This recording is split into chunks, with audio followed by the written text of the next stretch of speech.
I never thought that a trip to the hospital would traumatize me. The incident happened around the start of this pandemic. I got taken to the ER for appendicitis. For those who don't know, it's where your appendix, an organ in your gut, gets infected and inflamed to the point where it's about to burst. To treat the disease, the appendix needs to be removed immediately, via surgery.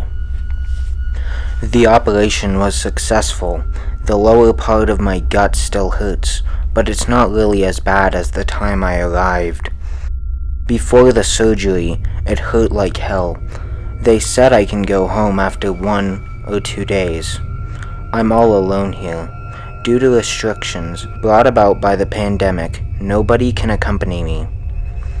I'm completely dependent on the medical staff who drop by. Then, it started. The night after my surgery, things just started feeling different. The air feels heavier. I feel shivers in every inch of my skin. Every random sound I hear in the room just makes me feel paranoid. Deep down, I know something wrong will happen. I just want to escape that room, but I can't. It would be embarrassing to call a nurse for something like that.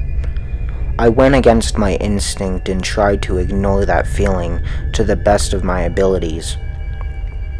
I eventually drifted to sleep 2 hours past my regular bedtime, when drowsiness took a hold of me.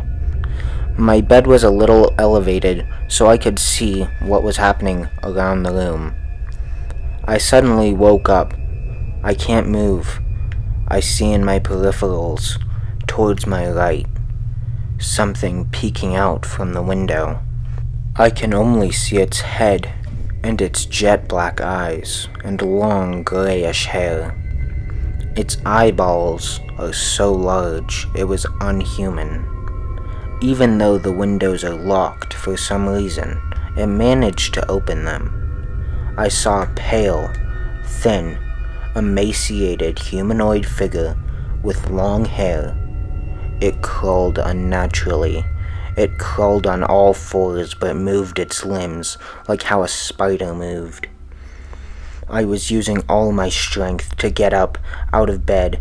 I don't care whether I still have stitches. I needed to get out of there, quick.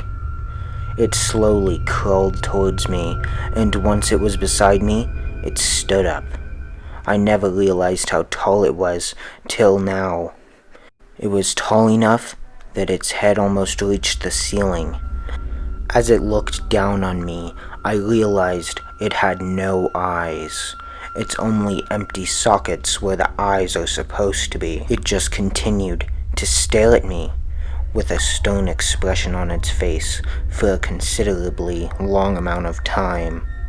It was agony.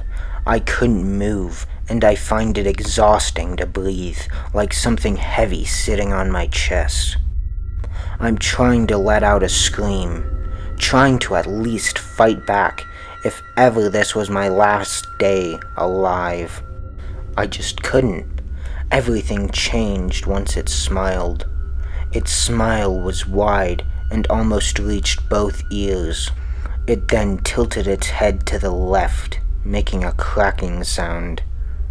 It then started making erratic movements like someone having a seizure, whilst standing up, all while making those awful cracking noises.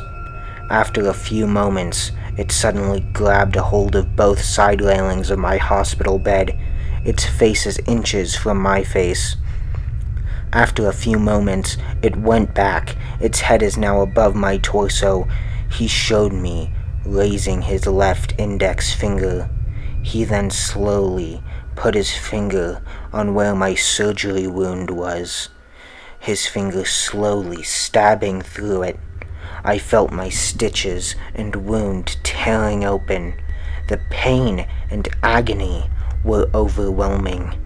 Every inch of me wanted to exert all efforts to scream and reach for the nurse call button.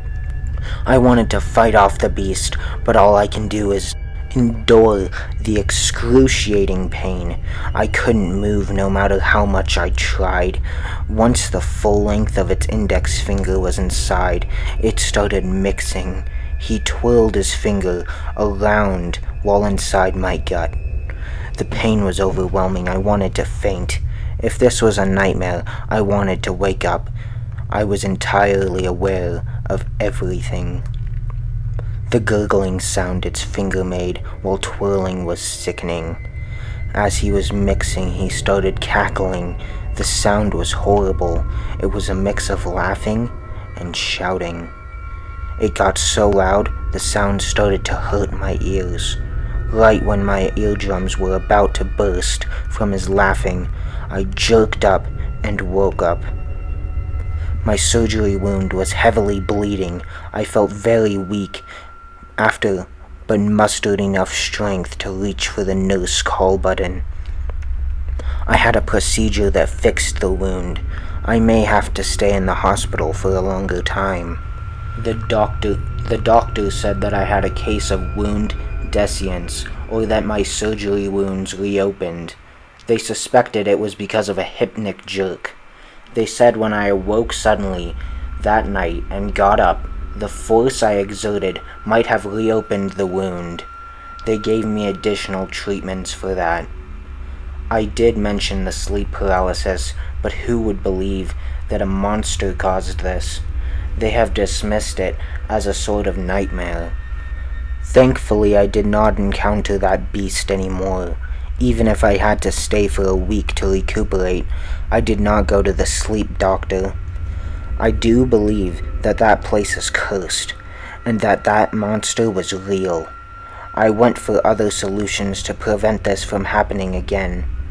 I would have believed that this was all just an extreme case of sleep paralysis if it weren't for the fact that the window was wide open when I woke up that day.